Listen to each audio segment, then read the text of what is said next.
We should be live in a few seconds, so Great. hang with me.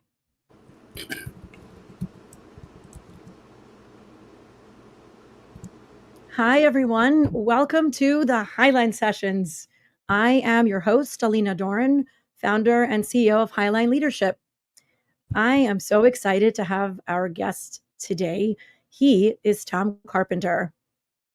Tom is special. Tom is a digital pioneer. He's an award-winning technologist, and he is a streaming operations expert. His career has stretched from the earliest days of the internet to the cutting edge of enterprise and enterprise resilience. He has helped launch some of the very first corporate websites before corporate websites were a thing. He guided brands like Pfizer and Morgan Stanley into e-commerce. He most recently won an Emmy Award for his work at Peacock with NBC Universal. And he's also done some incredible things outside of the professional realm. He's survived a sinking boat in the Bermuda Triangle. You heard that right. He has answered suicide hotline calls, and he was a first responder on 9/11. Tom and I first met while launching Disney Plus worldwide with the Walt Disney Company, where his ability, I got to see firsthand, to blend calm under pressure, intense pressure, with deep technical expertise made him an unforgettable collaborator. So I am thrilled to have you here and excited for this conversation. Welcome, Tom. Thank you, Alina. It's great to be here. Great to see you. Thank you for having me. This could be fun. It's going to be fun. Should we talk about like first impressions when we met? Sure. Um, I will fully admit I was skeptical. I was like, who is this new person coming in? How are they going to master this extremely challenging topic? Um, how are they going to, get the results we need to move forward with this launch? You had a pretty big responsibility with the Disney Plus launches. I mean, you were training all of the customer service, you were working within market people, and that's a tremendous responsibility. And I'll fully admit, I was a little skeptical first.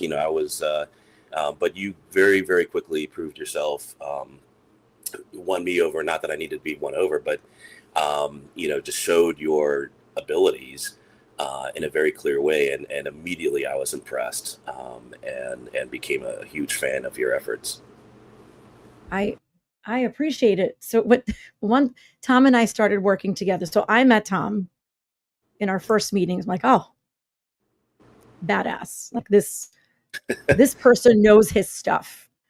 Right. And I knew that this was a new world for me. Right. So there was a lot of wading through the new. And Tom and I are talking about specifically the global launch of Disney Plus. And in 2019. And I walked in, I was like, oh, yep, this man knows his stuff, calm no matter what happens. And later on, when we became friends, Tom said, I looked you up. Like, who is this person? Who is this person? I looked at your LinkedIn, looked at it, like, oh, yeah, they're going to eat her alive, aren't they? Yeah, yeah. Never get in a room with unless you know who you're getting in the room with. And I definitely looked you up. Yeah. But like I You said, do your research. out of the gates, no, you were very impressive. You have an amazing work ethic, and you were able to get into new material, that, as I said, was not familiar to you, and really show mastery. And I think your approach, was just so thoughtful and consistent. That very quickly, like I said, I became a huge fan of your efforts, and your efforts paid off. I mean, we rolled around to whatever it was, 120 different markets, I think, and you were there, the whole way. So it was an amazing feat. Beginning with the very first one, the hardest one, right, where it was all brand new.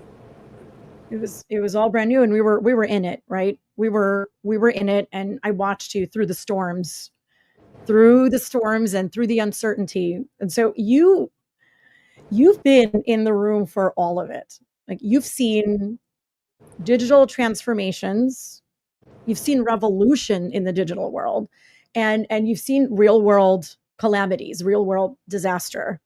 And I am wondering, what might be the common thread that you see in how you show up as a leader under pressure, whether it's in the digital realm or whether it's where human lives are at stake? Or on a sinking sailboat in the Bermuda Triangle. or or that. I Yeah. think the first one, it's kind of funny. I think the first rule is the simplest. It's just no yelling. I mean, I race on sailboats, and we have a kind of a joke, but it's not really a joke. You want to get on a boat that's not a yelling boat, right? Like you're out there to have fun and have a race, and you don't want to have, unless someone's about to get injured or there's a real risk or something, there's no need for yelling. And I think that's true for leaders too. The tone of your voice conveys so much. The tone of your voice can convey confidence, or it can convey fear and insecurity. And as a leader, you need to be mindful of that, because what you convey is going to be picked up by everyone. And whether you want to or not, that's going to imbue the spirit and the temperament of the whole organization. It's almost like McLuhan's "the medium is the message," right? The way you deliver your message in many ways is almost as important as the message itself. So I think beginning with tone, that's a huge, thought for leaders. It's why you take speech classes, right? It's why you public speaking and this kind of thing. So right away, beginning with the tone, that's either going to inspire troops or make them, shiver in their boots in the trenches, right? I think that's the biggest one. Absolutely. And I love that that's the first thing that you bring up. I definitely saw you, firsthand consistently display like unshakable calm. You exude, we've got this energy, whatever it is, right? And you worked on the Disney Plus launch, and you also launched countless live events, right, which are incredibly high stakes. And so much can and sometimes does go wrong in the process. So I watched you exhibit this total, I'm here and I'm here and we've got this. And what that creates is psychological safety. Absolutely. And the same goes for in the operations world. We run bridges for things like incidents, right? So if something's going on, we also do bridges for sort of, BAU, non-irregular operations, like just live event monitoring. But I think the biggest compliment I ever got was we were on this, it was a late night, and these things never happen during business hours. They're always like on weekends or in the middle of the night or something inconvenient. But we were on this bridge and a bunch of executives were on it. And, when you're in the middle of an incident, most of what you're doing, you probably don't actually know the cause of the incident.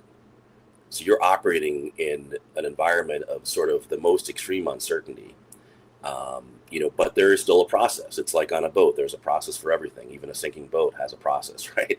And the same is true for incidents or issues when you have technical problems.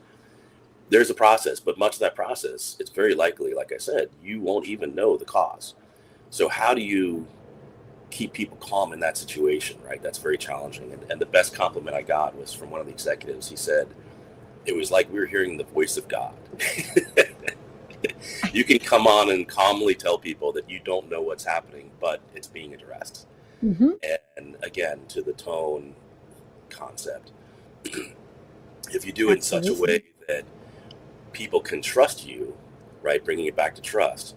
If you can convey that message with enough confidence and authority that they can trust that you are addressing the issue, even though you don't know what it is yet, then that's typically enough to, calm down executives. Executives, are always going to want to jump down your throat and, find out what's going on and push you for answers. But, just that delivery can inspire the trust that, okay, we know they're working the issue. They don't know what it is yet, but they'll find it out and they'll resolve it. I watched you do it over and over, and I'm wondering if that's what might be something that most leaders miss about leading in under intense pressure. Absolutely. And I make fun of the sort of executives wanting to jump down your throat. They're reporting to other people too, right? They might be They reporting to the are. board or the CEO, or Mhm. so everyone's under pressure. But again, it's all about inspiring that trust, and Mhm. your delivery is the first and easiest way to do that. Yeah. And you're making me think of the idea of being with both. Both are true. Like you may not know in this moment how to resolve the incident, and you have faith, you have trust in yourself and in your team that we don't know right now, we're going to figure it out and we're Exactly. going to get it done. There's faith and trust in Yeah. what you've just said. The great analogy is the sinking boat story. When we Tell just the Yeah, sinking boat yeah, story. pretty amazing. So I've been on a boat that was sinking in the Bermuda Triangle. Now, I will fully in again in the spirit of trust and transparency, I will say that the Bermuda Triangle is a lot of marketing, and I don't think there are any more accidents or shipwrecks per square mile there than anywhere else in the world. But it certainly does sell books, right? It sells books, it sells movies. So, and I was technically in the Bermuda Triangle, so it sounds really exciting to say that. Um, but the same situation was true when we discovered we were taking water faster than we could expel it. Mhm. Which is the definition of sinking. We did not know the source of that water. We did not know the source of ingress. And so, again, same idea, right? For much of the time we were working the issue, we did not know the cause of the issue. And yet here we were out of not only sight of land, but out of the reach of any Coast Guard, out of contact with any other ship. There weren't even any other passing ships where we were. I mean, we were on our own. And there's no Bermuda Coast Guard that's going to come get us. We're about 100 miles south of Bermuda. Um, and even if we were closer, there's no, they don't have a Coast Guard. So, and the U.S. Coast Guard, we're 700 miles offshore, so we're out of their range. Um, and as I said, we couldn't even hail any passing ships. So, but as I mentioned before, there is a procedure for everything, right? Even for sinking. And so we quickly divided the crew up into three teams. Um, I was the safety officer, so I was getting the life raft ready if we had to ditch the boat. Um, we had a couple people working the radios, trying to just get in contact with anyone, just at least to let someone know we were there and relay a position, which was unsuccessful. And the skipper, who knew the boat the best, was looking for just the source of ingress. Where is this water coming from? He found it. It was a siphoning bilge hose, and he broke it and stopped the water coming in, and we were able to manually pump out the rest and make our way back to Bermuda for repairs. Um, but there was that harrowing moment, and it's a choice. Do you panic or do you follow the procedure? And we were able to trust each other, that we could get through this, and trust each other Mm. to do our jobs that we were assigned and follow the procedure, and we did.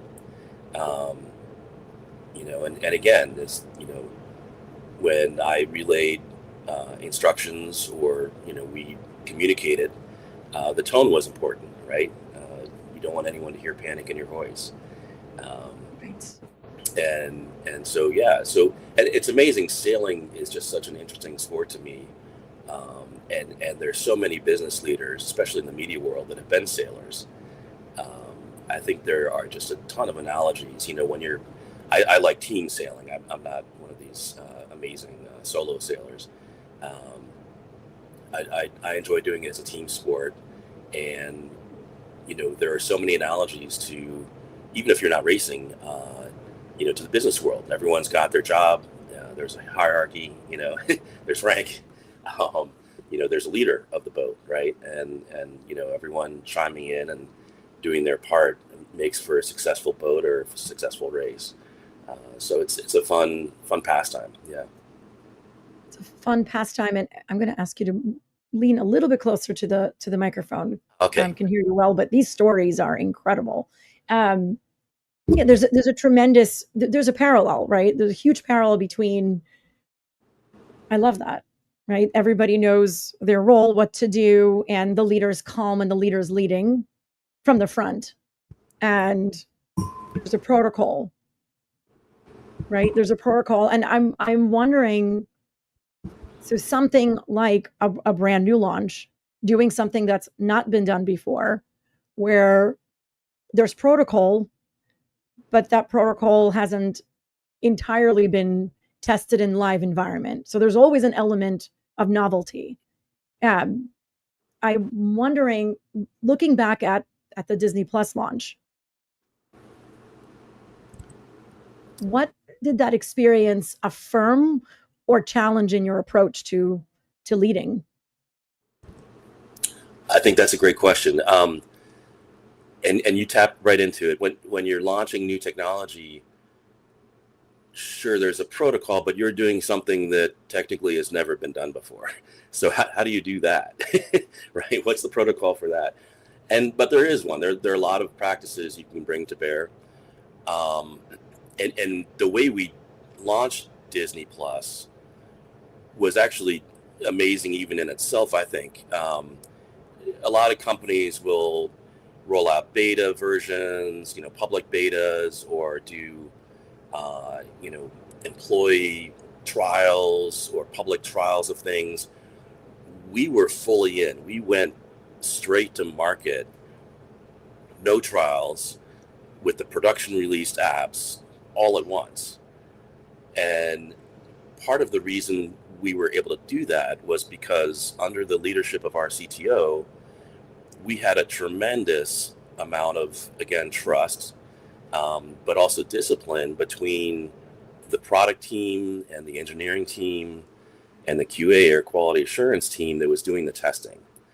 And so we were able to build, again, trust and confidence in, what we were doing and going to market with, including for people like me in the operations teams, and ultimately for the fans and the users and consumers. And so that was something else. I, eventually got to be the person that said go for the launches, which was pretty fun and cool, but also harrowing and stressful. It started with the CTO who would give the green light, and then eventually my SVP would do it, senior vice president, and eventually I got to do it. And as I said, we would roll the apps out all at once. So what a go order for a launch actually was a go order for the marketing and the PR to, the press release to go out in that local market. And the way you came to the decision was a matrix of all these inputs. You had local testing happening. You had, the apps were actually in the stores, so you might have been starting to get even some customer feedback, or certainly social feedback, social media feedback. You had executive confidence and what was happening there, and you take all these inputs and create a trust score, a confidence factor, to give a green light or to hold on the marketing. I'm proud to say we'd never had to hold on the marketing. We were always I was always able to give that, we're green for go. But again, it's all trust between these teams working together, and confidence in the product you're putting out. I think another interesting aspect of these launches was, the relationship factor. So every single launch, and you were a big part of this too, of course, we partnered with local groups, right? Local teams.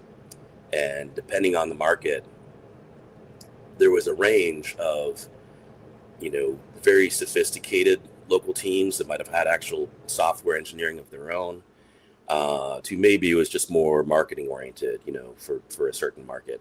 But in any case, it didn't matter. You had to work with those local teams, and here too, build that trust, right? You were this big company coming into their market, launching a product, and you had to very quickly build that relationship and build that trust with the local leaders and the local teams to be able to work together effectively. And we had to do that over and over for every market. And then the other aspect, the other sort of vector of the relationship building was internal, right? Because we had also worked with all of the different internal departments, from our own marketing teams to, as I mentioned, the product and engineering and QA teams, but business teams, business operations, which you were part of, and all these different departments inside the company. And there too, it was a trust building exercise, because you were this, ultimately technology group under the CTO coming in and, doing these things and which all these other teams might not really understand or appreciate or even necessarily be a fan of. We definitely had to win some people over in this process. And so that was interesting too, just looking at all the different aspects of relationship building that go into something like a launch. There's a lot of, we're talking about building bridges. We're talking about building bridges and trust. And it's so true. You're working cross-functionally, teams that do for a living something that we have not done ourselves, right? Leading through influence. There's a great deal of, right, leading directly where there's a reporting line and a chain of command that's clearly defined. And then there's leading through influence, where we are impacting direction of teams who do for a living what we do not know how to do. Absolutely. And yet we are steering, and we're responsible for the ultimate outcome, even though these teams do not report in to us, right? Even though we cannot sit down and, like there was a lot of collaboration with certainly your team with, right, technical program management, enterprise program management, of course, customer success, legal, quite a few groups, engineering. And absolutely. Yep. Right, like we've never been lawyers, I've never been an engineer, don't know how to do the work, but there's a great deal of in the trust enrolling and getting buy-in along the way and creating this opportunity for partnership and a vision and a mission that we're all united and we're all marching in the same direction. I love that you're pointing out, inward, all of the internal workings of an enterprise and also all of the external, right? Every single time we launched in a new region, in a new market, there are partners from, different cultures completely, corporate culture, regional culture, different language, different ways of engaging. And each and every time we were learning a new way that, how do you engage? How do we engage? What works, right? Creating that common vision. When I saw you do that over and over, we did that in partnership. I saw you do it over and over, winning people over, enrolling and getting that buy-in and galvanizing the troops. That's right. And I think it's important to point out that we were doing this as, our title was director, which is really kind of if even a mid-level executive. We weren't coming in as like, highfalutin, SVPs or something doing this. So we had to build that trust and that relationship almost from the ground up. We were often dealing with much more senior executives than us. But, again, I think your authority is what you create, right? And what you relay and what you earn. And so, as you said, by the way we comported ourselves, we were able to build that and create that authority and create that trust. That to me, authority really is trust, right? At the end of the day, someone trusts, right? It is. You could, So you could use a hammer, right, for authority and hammer it in by force. That doesn't work in most circumstances, in most places, right? It doesn't fit. A hammer doesn't fit. So, another option is to gain respect and trust, right, through repeated interaction, through demonstrating, right, that I'm going to say, I'm going to do this, I'm going to do it. We don't know how to proceed next. Here's what we're going to. I'm going to show you that we're going to partner together and figure out the next steps and share information and not silo, right, and not isolate. We're going to collaborate. But there were a lot of dynamics along the way that we were in. Change everywhere, right? In the acquisition, right, of Hulu. So it's huge culture change, right, in partnering with external telecommunications companies, like right the Verizons of the world. So very different cultures, different contexts, converging goals, but not always, overlapping. There were Venn diagrams.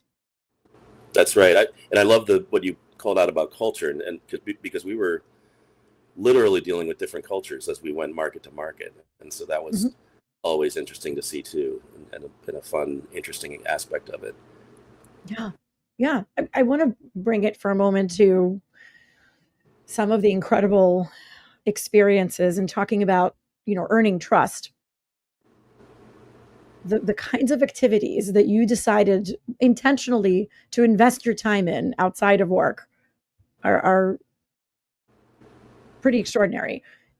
You were a poet in New York City For about right? 2 weeks until I ran out of money. Yeah.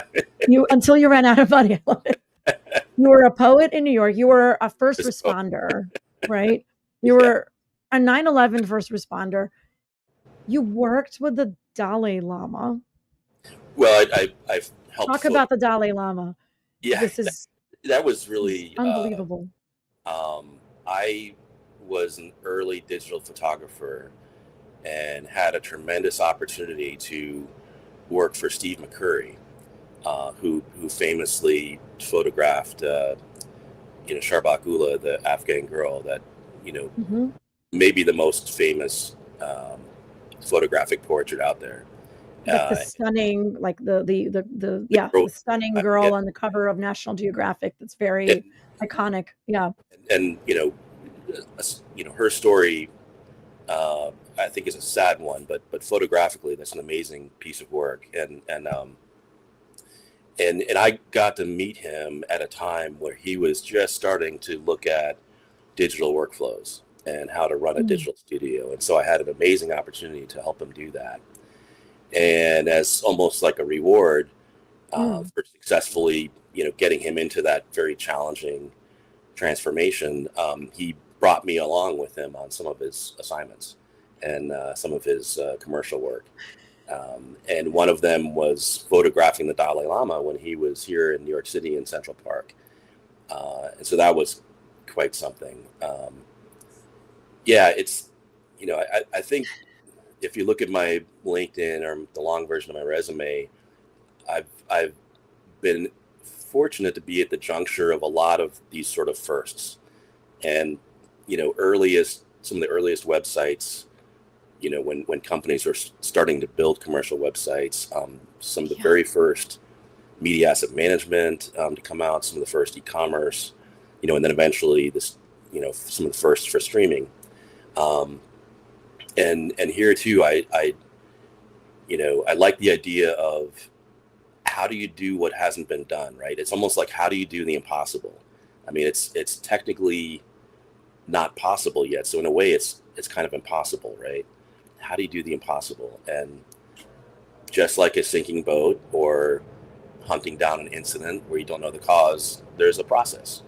You can put methodology around it, but it always comes back to trust.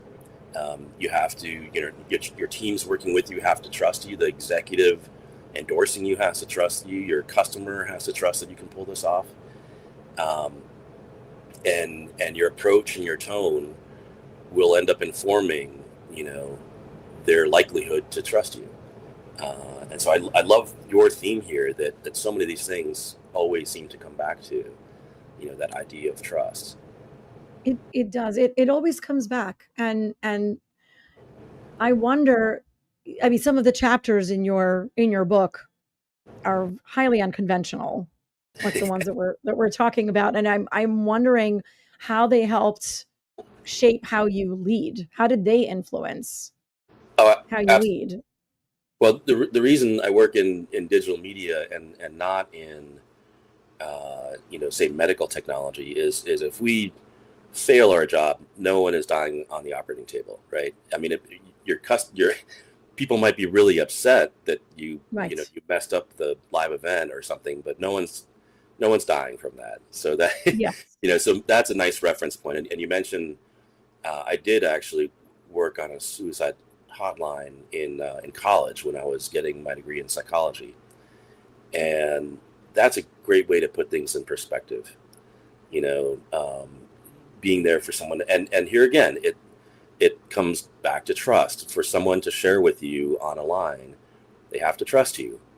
Um, I had a one caller who was a silent caller, and one of the first things they teach you is you're never the first one to hang up, right? You will never hang up on someone. And this person would call, and weeks and weeks went on without speaking, and eventually they did speak up, and it was someone in a tough situation that I was able to help with. But here too, it took them a long time to build that trust, to be able to share with me what was happening. So even the suicide hotline, has that trust component. But all these things, all the experiences in all of our lives inform who we are and our perspective on things. And, if you can survive a sinking boat and you can help someone on a suicide hotline, then you can launch a media product, right? It sounds like almost glass that has been exposed to extremely high temperatures that becomes shatterproof, right? That's what I'm hearing. It's a Yeah. conditioning. I It's a never conditioning. I Yeah. never served. If I could do it again, I certainly would. But we also at Disney, I think we're really good about hiring veterans. And I think A that little kind of thing. closer to the. Oh, sorry. Yeah. We were very good at Disney about hiring veterans. And Mhm. I think that also brings an amazing perspective because, if you've served and been through those kinds of experiences, that's going to, put things like launching new technology into perspective as well. And so I think all these things, can help form and influence, how you look at what might seem as impossible, right? Might seem Yep. as not likely or difficult or certainly uncertain and scary. Mhm. Absolutely. I mean, right, veterans, it's a masterclass in mental fortitude. Right. It's an Yeah. incredible, I, incredible. I wish more companies would be active in hiring veterans. It's such an amazing resource in the workforce that, Incredible. I wish more folks were active there, but I could talk about that forever, but we Yeah. were good. And again, that it gives a certain perspective to these things that certainly, informs the collective perspective, right? When you're a team, trying to pull something like this off. Mhm. Yeah. I'm thinking about the lessons that you learned through these experiences, this tremendous range, and the range that you have is broader than your average duck.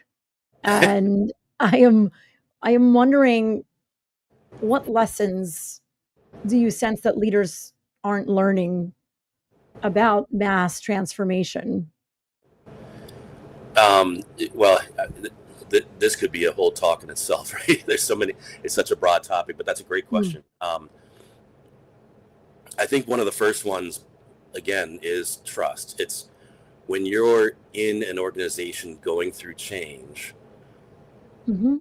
it's the most daunting thing can be not knowing where it's going or what's happening. And I think, unfortunately, there's a very common theme, perhaps, of leaders not sharing as much as they could and maybe not trusting down. And I'm not zeroing in on any company in particular. I just think that might be kind of a theme a lot of companies wrestle with. How much do you share? Because when you're in the ranks, in the trenches, I know, and from going through it, with a couple companies, um, it's very hurtful for morale. It's nerve wracking. It's stressful not knowing where the company is going, and especially when you're talking a media, industry that's going through a lot of changes, an extremely dynamic industry. Maybe all industries are dynamic these days, but it certainly feels extremely dynamic in the media industry the last 10 years in particular. Um, that can be distracting and, take away from performance, right? And so here again, I think maybe trust down would be a message. Um, you Trust know, down. yeah, right. And and and it's okay. I think a lot of leaders think they need to know everything. They don't, and they certainly don't know everything, right? That's that's the thing. Like, no one knows everything, right? So it's not fair to expect our leaders to know everything. And here too, I think it's okay to admit you don't know, but you've got a plan, right? Just like the sinking boat, just like the incident. Like, I don't know where we're going, but I know how to get to the place where I know where we're going. I think that would be an okay message.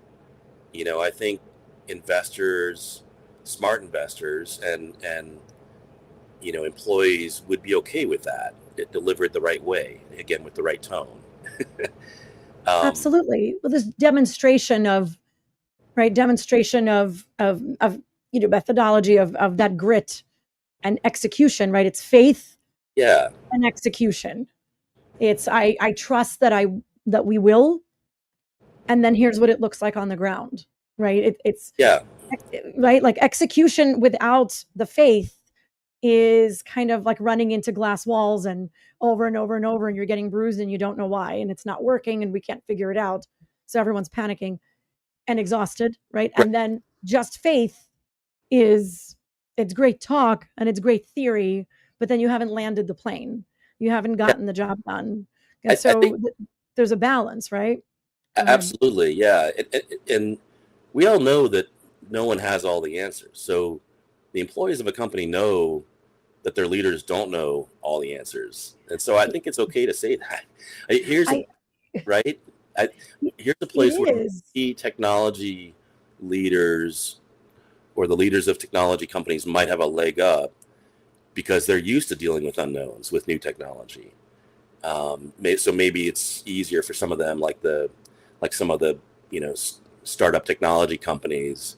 I think you're more likely to hear them say, we don't necessarily know where this is going, but we've got a process. We know how we can figure it out. And here again, you're trusting the leader, not their answers, right? You're trusting, at the end of the day, you're trusting them, That's not right. what they know. You're trusting them as a leader. So I think it's That's right. okay to, again, trust down and admit when you don't necessarily have all the answers. Hmm.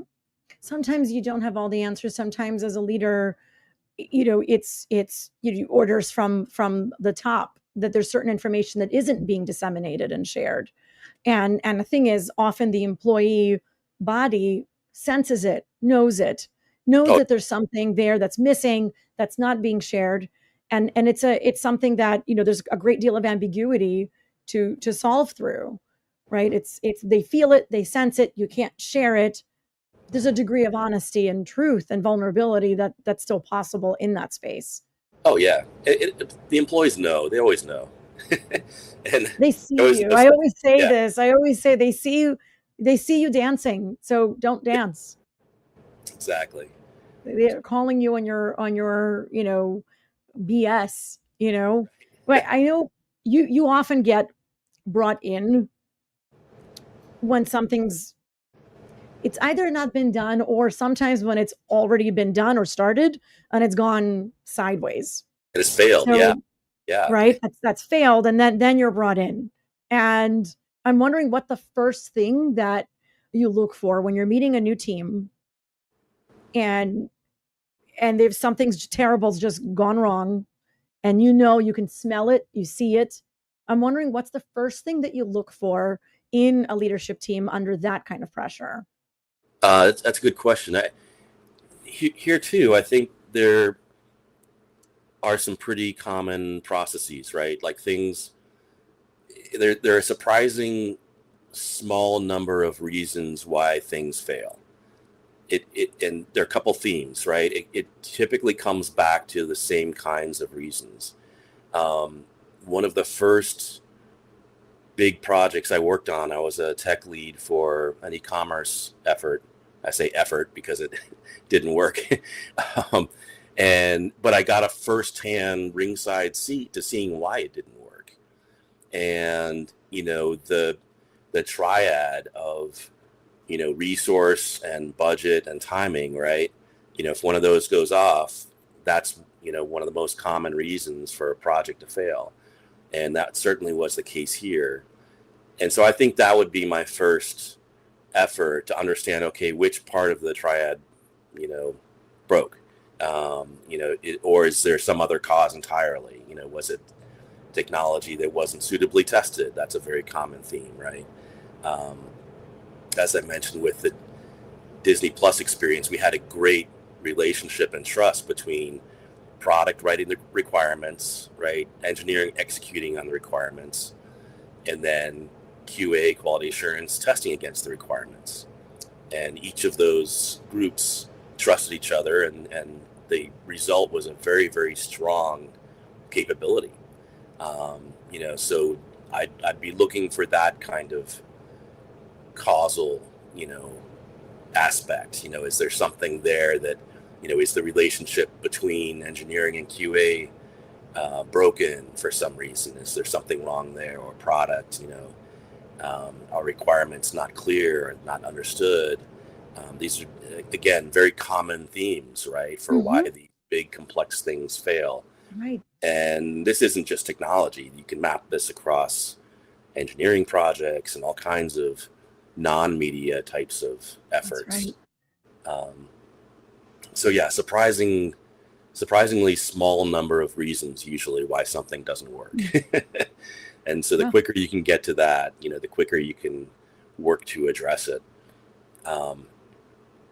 And your ability to do that itself will build the trust, right? Your ability to recognize these things will build the trust in your client or the leadership or whoever it is you're working with, that you can get in there and you're capable of, getting in there and having a different result. Isn't it fascinating that no matter what the challenge is, technology, new media, traditional media, fintech, no matter what the challenge is, failure often stems from humanity, right? It's the way humans silo, the way they share, the way they trust, the way they don't, right? Exactly. Lane grab, territory grab, or collaborate like true teammates. Every time it comes back to humanity in all of it. Trust in relationships. Yep, absolutely. Right? Every single time. I know we're going to wrap up in a few minutes. We could talk for hours, so maybe a part two. I'm wondering, what's the one truth about leadership or security that nobody wants to admit, but everybody needs to hear? It's like cybersecurity? Sure. Oh, sure. How about leadership? Or leadership, sure. I'm going to sound like a broken record, but I think it's trust. Is it trust? Yeah, absolutely. It is. You need to trust your people that you're leading, if employees or whatever it is, enough to share with them, and that they know what they're doing. And I think you can see the confidence of a leader in their people, right? Like, it's hard to hide that. And so I think that's the starting point, right? You're trusting them to lead you. They need to trust you that you can execute, and they need to believe in you as much as you need to believe in them. I think that's the starting point, right? And the other one we talked about is leadership is earned, not anointed, right? You need to, if it's leading by example, if it's demonstrating that confidence, however you earn it, that's your journey, how you're going to earn that. But however you do it, it's important that that's how you think about it, right? That you aren't just given a title. Like, we were directors acting as, SVP level, probably, in a lot of things we were doing and the way we were leading. But that's because, we earned it, and, built that trust and built that confidence and executed on it. So our titles didn't matter, right? Like, it's not, that's the least important part. That's Your right. leadership I is your love that. I love that. Leadership does not, and it doesn't start with a title. It starts within each and That's right. every time. That's It right. starts with you. So oftentimes where people say, well, I don't have the authority. There's an answer here. Right. There's an answer here. Oh my goodness. Thank Excellent. you so much for joining me. This is, Fun. I could do this for hours with you. Yeah, absolutely. This is And we great. have actually. We in fact have. Yes. So Let's do a thank part you. 2. Should we tease a part 2? Yes. Let's do it. That's it. So it was said. So it was said, and so it will be done. I love it. Well, thank you so much for having me. This is really fun. Thank you, Tom. All right.